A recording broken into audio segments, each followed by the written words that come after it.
Decision by Greater Union Theatres to close many of their city and country drive-ins, as well as cinemas in rural areas, will come as a shock to the movie buffs.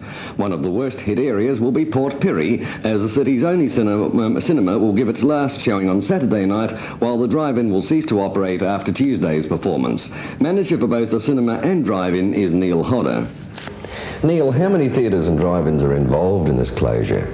We've got 2 theatres in Port Pirie, 2 in Port Augusta, 2 in Whyalla, 6 in the Iron Triangle.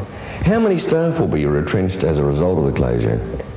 Staff in Pirie is 17 and possibly the same in Port Augusta. Whyalla, I wouldn't be sure, Bruce. Quite a few people, isn't it? How much notice were you given that the drive-ins were to close down? Just over a week. We had a week's notice that we were closing up. Actually, the cinema is closing on Saturday and the drive-in's closing Tuesday.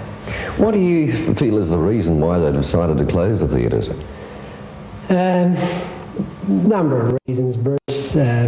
The economic climate probably hasn't been really good. Video, naturally I would say video's made quite an impact to us. Not so much lately, but prior to Christmas, films we were showing were available on video, and that's hard competition. I have heard it said from time to time by anxious parents, though, that the drive-ins and theatres no longer cater for family shows. What do you have to say about that? Family shows, that's a good point, Bruce.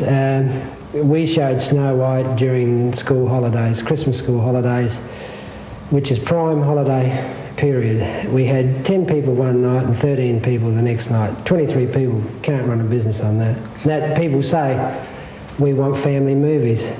What will happen to the properties after the theatres and drive-ins cease operations? Well, they are for lease, and if they aren't leased, they'll be sold.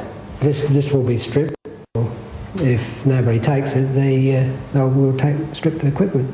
Once you strip the equipment, then you virtually say they've gone. Do you see this as the end of an era in family entertainment? Yes, for sure.